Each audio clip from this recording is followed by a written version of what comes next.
Well, welcome back. I'm here again with Ted Thomas, and it's always good to see you, Ted. You're looking Thank great you. today, as always. And if you didn't know it already, Ted knows everything about tax lien certificates, tax auction. He's the authority on all this stuff. Been doing it for a lot of years. And that's hopefully, Ted, you're the person to turn to for this, because this is a bit of a complicated that I'm really fuzzy about myself. But I've heard about this redemption period and the rights of redemption. How does that relate to tax defaulted properties? What's that all about? Okay, well, this confuses a lot of people. So let me make it as simple as I possibly can. If a property owner does not pay the tax, the state will authorize the local county to do something about that. So the local county will go out and levy the tax. If they can collect the tax, great. If they can't, the local county is going to confiscate the property. In other words, they're going to take the property away from that property owner. All right. So now they've taken it away. Well, in certain states, they will allow a right of redemption. Now, that doesn't have anything to do with the church. Right of redemption simply means that that property owner could come back and recover their property. All right. Now, for that property owner to redeem their property can be very beneficial to you if you're an investor. All right, so we're talking about right of redemption. So the local government has taken a property, but that state allows a redemption. So now that property owner has, let's use Georgia for an example. In Georgia, they have 1 full year to step forward and pay all of the tax, which the person that just bought it, pay all of that plus 20% return. So an investor can make a minimum payment in Georgia of 20%. Now, if you want to go down to the bank and invest money, raise your hand and buy a certificate at the bank, they're paying 1 or 2%. Now you can go to Georgia and buy redeemable deeds.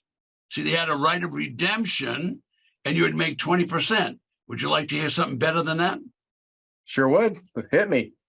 If you go to Texas, they have 254 counties in Texas. Every single county is authorized to have an auction every month.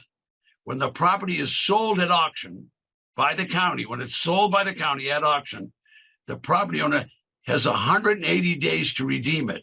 So in 180 days, that property owner can come forward and pay the person that bought at auction 100% of their money plus 25%.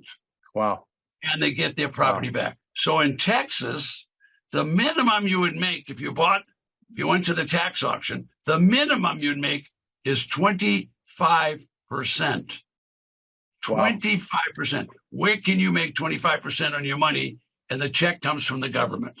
That is a heck of return, Ted, and I can see how it's pretty appealing. Everything is bigger in Texas, right? even the money you can make on a tax defaulted property.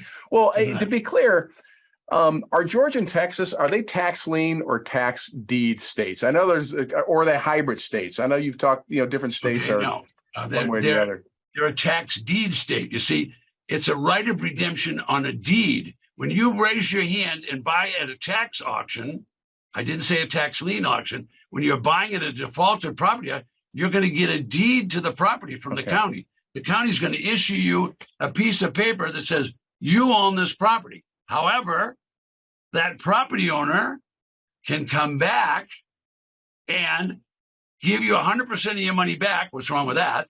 And a 25% return, and you have to give them the deed to the property. They now own their own property. But you made 25%. I'll take 25% all day, every day.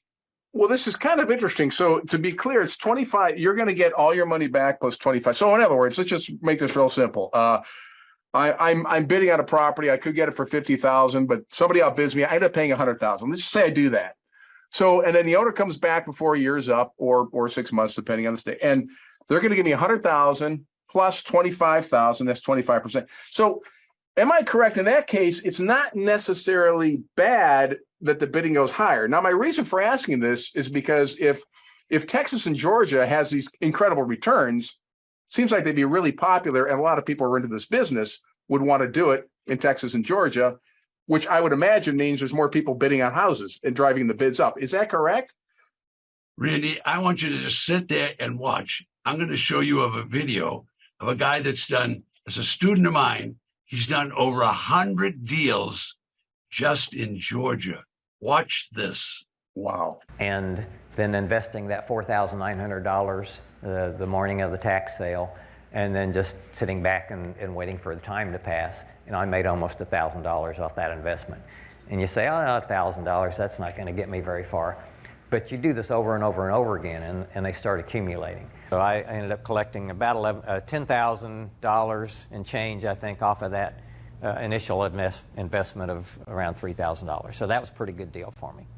We had the closing on the hood of my truck that day, and did the land contract. They faithfully paid every month, and the income that I got from the land contract portion of the deal was over $15,000, as you see there on the screen. Well, holy cow, Ted! I can see why that's so popular. Those two states are so popular, and that's quite something. It shows what can happen when you're kind of smart and you think about this business and you know where to go and then how to go after the properties and how to check them out and all the things you teach. Another question Randy, I want to ask. The beauty of all this, Randy, is every month we have a virtual workshop that for $47, people can show up at that workshop and spend from 11 in the morning till 5 in the afternoon and learn all the details of what we're talking about and see the people doing it. I'll see you on the next video.